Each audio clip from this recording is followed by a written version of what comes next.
சேமிப்புன்றது வச்சு தான் இந்த 5 வருட காலமாக இப்போ போயிட்டுருக்குதுங்க. உங்களோட இருப்பு வச்சு தான் போயிட்டுருக்குது. சரிங்களா? அதனால் என்னன்னு பார்த்தீங்கன்னா, கும்ப ராசிக்காரங்களுக்கு அதாவது கமிட்மெண்ட் முடிஞ்ச வரைக்கும் கொஞ்சம் கம்மி பண்ணிக்கோங்க. ஏன்னா இப்போ உங்கள் நேரங்கன்றது கண்டிப்பாக சரியில்லை. ஏன்னா இப்போ உங்களுக்கு நடக்கிறது பாத சனி நடந்துட்டு இருக்கிறதுனால கண்டதும் தண்டம் பண்ணி கைப்பொருள் விரைய பண்ணி பண்டவோர் நாட்டை விட்டு வனவாசம் போகாத கொடுமையா சிரமத்தை கொடுக்க வேண்டிய இடத்துக்கு சனி பகவான் இப்போ வந்திருக்கிறாரு. அந்த சனி பகவான் கட்டான்றது இப்போ பாத சனியே வந்திருக்கிறதுனால ஜாமீன் கையெழுத்து ஒருத்தருக்கு போடுறதோ, பணம் வாங்கி கொடுக்குறதோ, நான் இருக்கிறேன்னு சொல்லிட்டு உதவி பண்ணுறதோ, ஆனால் உதவி செஞ்சால் கூட உபதிரின்ற பேர் வரும். கொஞ்சம் கவனமாக பார்த்துக்கோங்க. மெயினாக குடுக்கல் வாங்கல் விஷயத்தில் கொஞ்சம் கவனமாக இருங்க. அப்போ ரிஷப ராசியிலிருந்து மிதுன ராசிக்கு போன குரு பகவான் மிதுன ராசிக்காரங்களுக்கு குரு ஜென்ம குருவாக இருந்து சப்போர்ட் பண்ணுறாரு. அடுத்தபடி பார்த்தீங்கன்னா, குரு பகவான் மிதுன ராசியிலிருந்து 5ஆம் இடமா துலா ராசிக்கு சப்போர்ட் பண்ணுறாரு. 7ஆம் இடமா பார்த்தீங்கன்னா தனுசு ராசிக்கு சப்போர்ட் பண்ணுறாரு. 9ஆம் இடமா பார்த்தா உங்கள் கும்பராசிக்கு தான் சப்போர்ட் பண்ணுறாரு. அப்போ குரு பார்வை 5, 7, 9 துலா ராசி, தனுசு ராசி, கும்பராசி. அப்போ உங்கள் ராசி 9வது ராசி இல்லையா? அப்போ குரு பார்வைப்பட்டா கோடி புண்ணின்னு சொல்லுவாங்க. அப்படி பார்த்தா இந்த 7 ஒரு பக்கம் உங்களுக்கு சிரமத்தை கொடுத்தாலும் அதை ஜமாளிக்கக்கூடிய திறமை யார் கொடுக்குறாருன்னா இந்த குரு பகவான் தான் கொடுக்குறாரு. நான் பாரம்பரிய ஜோதிடர் பா. ரவிக்குமார். இப்போ நாம் பார்க்கக்கூடிய ஒரு தலைப்பு அப்படி பார்த்தீங்கன்னா, ஆணி மாதத்துக்கு உண்டான மாத பலன்களை பற்றி தான் இந்த காணொலியில் பார்த்துட்ருக்குறோம். இந்த ஆணி மாதம் பிறக்கக்கூடிய ஒரு தருணம் அப்படின்னு பார்த்தீங்க அப்படின்னா, ஜூன் மாதம் 15ஆம் தேதி அன்னைக்கு தான் இந்த மாதம் பிறக்கப்படுதுங்க. தமிழுக்கு சொல்லணும் அப்படின்னா விசுவா வசு வருடம் ஆணி மாதம் 1ஆம் தேதி ஞாயிற்றுக்கிழமை அதிகாலையில், அதாவது திருவோணம் நட்சத்திரம் 1ஆம் பாதத்தில், மகர ராசியில், அதாவது மிதுன லக்னத்தில், சந்திர பகவானுடைய திசையில் 314 டிகிரியில் தான் இந்த ஆணி மாதம் 1ஆம் தேதி பிறக்கப்படுதுங்க. அப்படி பிறக்கக்கூடிய இந்த ஒரு காலகட்டத்தில் பார்த்தீங்கன்னா, காலச்சக்கரத்தின் இன்னைக்கு 11வது ராசின்னு சொல்லக்கூடிய கும்பராசியில் பிறந்தவங்களுக்கு இந்த ஆணி மாதம் சாதகமாக இருக்குமா அல்லது பாதகமாக இருக்குமான்றதை பற்றி தான் இந்த காணொலியில் இப்போ நம்ம பார்த்துட்ருக்குறோம். அதனால் பார்த்தீங்க அப்படின்னா, கும்பராசி சனி பகவான் சார்ந்த ராசி. பொதுவாக பார்த்தீங்கன்னா மகர ராசி, கும்பராசி இந்த 2 ராசிக்கு அதிபதி யாருன்னா சனி பகவான் தான். சனி பகவான் பார்க்கும்போது உங்கள் ராசிக்கு அதிபதியாக இருந்தாலும் கிட்டத்தட்ட ஒரு 2.5 வருட காலமாக ஜென்மச்சனியாக இருந்து உங்களுக்கு சிரமங்களை கொடுத்துக்கிட்டு இருந்த சனி பகவான் இப்போ ஜென்மச்சனியிலிருந்து பாதச்சனியாக மாறி இருக்கிறாரு. அப்படி பார்த்தா முதல்ல 2.5 வருஷத்துக்கு விரையச்சனி அனுபவிச்சிங்க. 2வது 2.5 வருஷம் பார்த்தீங்கன்னா ஜென்மச்சனி அனுபவிச்சிங்க.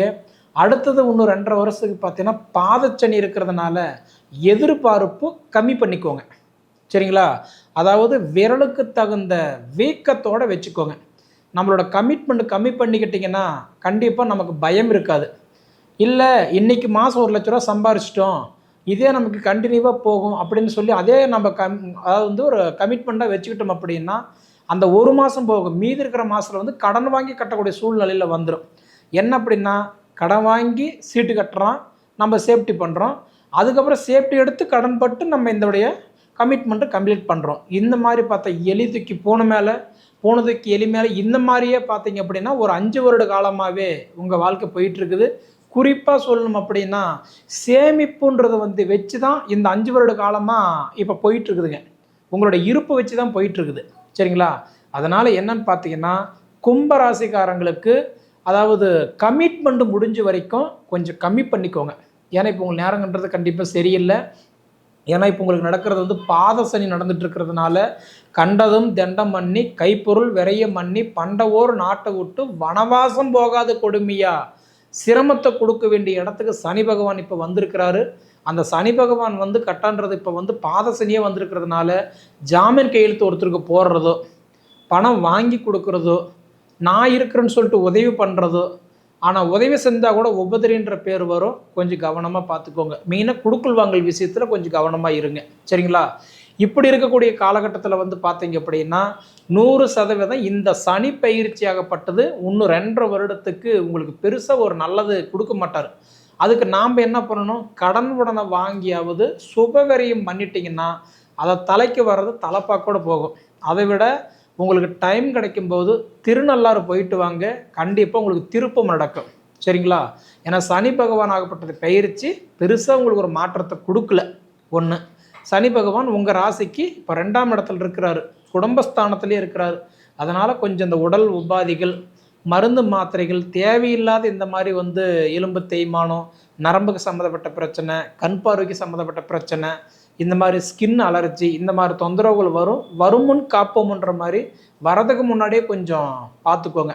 சரிங்களா? அடுத்தது பார்த்தீங்கன்னா, உங்களுக்கு குருவாகப்பட்டவர் எங்கே இருக்கிறாருன்னு பார்த்தீங்கன்னா, உங்கள் ராசிக்கு குரு இப்போ 5ஆம் இடத்துல இருக்கிறாரு. அப்படி பார்த்தீங்கன்னா உங்களுக்கு குரு பார்த்தீங்கன்னா பூர்வ புண்ணிய குருவாக இருக்கிறாரு. அப்படி பார்த்தீங்கன்னா நிச்சயமாக இன்றைக்கி கும்பராசிக்காரர்களுக்கு இப்போ குருவுடைய பயிற்சி சூப்பராக இருக்குது. காரணம் என்னென்னா, குரு இருக்கிற வீட்டுக்கும் நல்லது பண்ணுவார், பார்க்குற இடத்துக்கும் பலன்களை கொடுப்பாரு. அப்போ ரிஷப ராசியிலிருந்து மிதுன ராசிக்கு போன குரு பகவான் மிதுன ராசிக்காரங்களுக்கு குரு ஜென்ம குருவாக இருந்து சப்போர்ட் பண்ணுறாரு. அடுத்தபடி பார்த்தீங்கன்னா, குரு பகவான் மிதுன ராசியிலிருந்து 5ஆம் இடமா துலா ராசிக்கு சப்போர்ட் பண்ணுறாரு. 7ஆம் இடமா பார்த்தீங்கன்னா தனுசு ராசிக்கு சப்போர்ட் பண்ணுறாரு. 9ஆம் இடமா பார்த்தா உங்கள் கும்ப ராசிக்கு தான் சப்போர்ட் பண்ணுறாரு. அப்போ குரு பார்வை 5, 7, 9 துளாராசி, தனுசு ராசி, கும்பராசி. அப்போ உங்கள் ராசி 9வது ராசி இல்லையா? அப்போ குரு பார்வைப்பட்டா கோடி புண்ணின்னு சொல்லுவாங்க. அப்படி பார்த்தா இந்த 7 ஒரு பக்கம் உங்களுக்கு சிரமத்தை கொடுத்தாலும் அதை ஜமாளிக்கக்கூடிய திறமை யார் கொடுக்குறாருன்னா இந்த குரு பகவான் தான் கொடுக்குறாரு. அப்போ இந்த குரு பகவான் பார்த்தீங்கன்னா உங்களுக்கு இப்போ அருமையான ஒரு வாய்ப்பை கண்டிப்பாக கொடுத்துட்ருக்கிறாரு. இந்த குரு பயிற்சி உங்களுக்கு சூப்பராக இருக்குதுங்க. சரிங்களா? அடுத்தபடி பார்த்தீங்கன்னா உங்களுக்கு ராகு கேது பயிற்சி அடைஞ்சார்.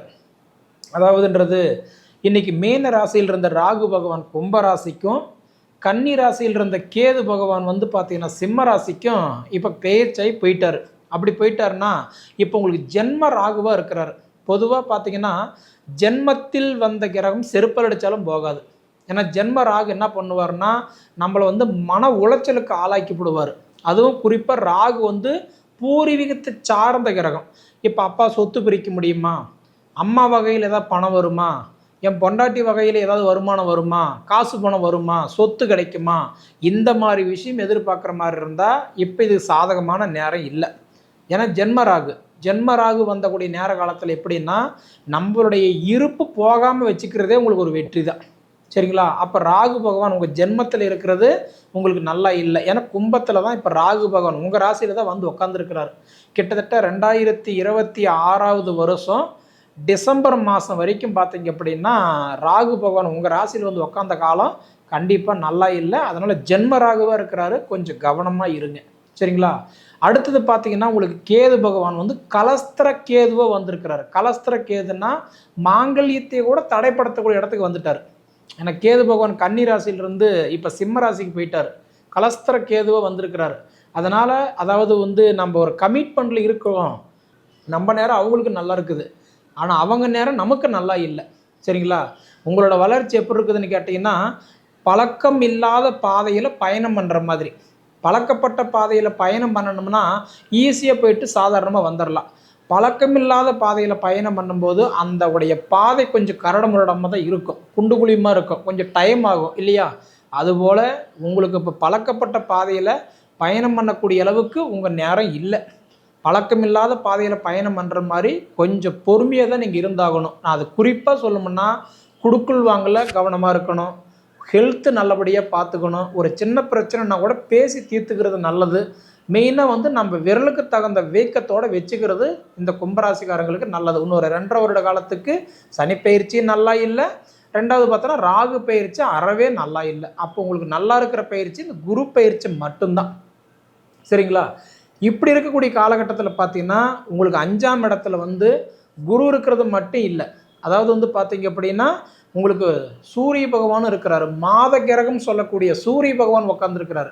பொதுவாக ஒரு மாதத்தை வரவு செலவு நிர்ணயிக்கிறது யாருன்னா சூரியன் தான். அந்த சூரிய பகவான் உங்கள் ராசிக்கு இப்போ 5ஆம் இடத்துல உட்காந்துருக்கிறாரு. அப்படின்னா புத்திர பாக்கியத்துக்கு சப்போர்ட் பண்ணுவார்.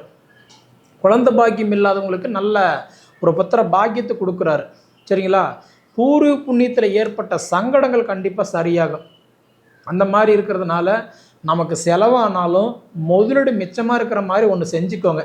ஆனால் ஆசையாக நான் வண்டி எடுக்கலான் இருக்கிறேன், காரு மாற்றலான் இருக்கிறேன், நான் வந்து பார்த்தீங்கன்னா காசு கட்டி வெளிநாடு போகலான் இருக்கிறேன், பணம் கட்டி அரசியலில் போஸ்டிங் வாங்கலான் இருக்கிறேன், கலைத்துறையில் சாதிக்கிறதுக்கு நான் போகிறேன், மெயினாக நான் வந்து ஒன்று இழந்து ஒன்று வாங்க போகிறேன் அப்படின்னா தயவு செய்து அந்த மாதிரி சுச்சுவேஷன் இப்போதைக்கு வேண்டாம். உங்கள் சுய ஜாதகத்தை பார்த்துட்டு அது உங்களுக்கு பண்ணுறது நல்லது. ஏன்னா 5ஆம் இடத்துல சூரியன் உட்காந்துருக்கிறதுனால புத்திர பாக்கியத்துக்கு ரொம்ப ரொம்ப நல்லா இருக்குதுங்க, பயப்பட தேவையில்லை. அதே மாதிரி 5ஆம் இடத்துல புதன் பகவானும் உட்காந்துருக்கிறாரு. அப்போ படிப்புக்கு நல்லா இருக்கும். மெயினாக பார்த்தா நம்மளுடைய பிள்ளைங்களோட படிப்பு சூப்பராக இருக்கும். சரிங்களா? அப்படி இருக்கக்கூடிய காலகட்டத்தில் நீங்கள் என்ன பண்ணுறீங்கன்னா, அதாவது நம்ம பிள்ளைங்களுடைய காலேஜு ஸ்கூலு இதெல்லாம் பார்த்தோன்னா கொஞ்சம் தரமாக கொஞ்சம் ரெடி பண்ணிவிடுவீங்க. நம்மளோட கஷ்டம் நம்மளோட போயிட்டு போகுது, நம்ம பிள்ளைங்களுக்கு கொடுக்க வேண்டாம். மெயினாக பார்த்தீங்கன்னா நம்மளுடைய வளர்ப்பு நல்லா இருக்கணும், 10 பேருக்கு மதிக்கிற மாதிரி வந்து அவங்களுக்கு ஒரு வளர்ச்சி கொடுக்கணும் அப்படின்னுட்டு ஒரு மாடு மாதிரி உழைக்கிறீங்க. ஆனால் அந்த உழைப்புக்கு தகுந்த உயர்வு இல்லை, வயசுக்கு தகுந்த வளர்ச்சி இல்லை. இதுக்கெல்லாமே பார்த்தீங்க அப்படின்னா வெள்ளை சட்டையில் பட்ட ஒரு கரும்புள்ளி மாதிரி பார்த்தா இந்த 7.5 சனி ஒன்று தான். சரிங்களா? அது ஒன்று இல்லைன்னா கும்பராசிக்காரங்களுக்கெல்லாம் இப்போ சூப்பராக இருக்கும். அதனால் மனசுக்குள்ளார நிறைய பயம். ஏன்னா 5 வருஷம் அவ்வளோ போராட்டம். அதனால் இந்த பயமெல்லாம் போகட்டும். மனசில் எதுவும் நினைக்காம குலதெய்வத்தினுடைய வழிபாடு முடிஞ்சால் திருநள்ளாருக்கு போயிட்டு வாங்க, உங்களுக்கு நிச்சயம் திருப்பம் நடக்கும். சரிங்களா? ஆனால் எது எப்படியோ குரு உங்களை 9ஆம் இடமா பார்க்குறாரு, நிச்சயமாக உங்கள் வாழ்க்கை நல்லா இருக்கும், நீங்கள் பயப்பட தேவையில்லை. சரிங்களா? சரி நேயர்களே, உங்கள் பொன்னான நேரத்தை ஒதுக்கி எவ்வளவு நேரம் என்னுடைய காணொலியை நீங்கள் முழுமையாக பார்த்ததுக்கு மனசிலிருந்து கேட்டுக்கிறேனுங்க. நன்றி.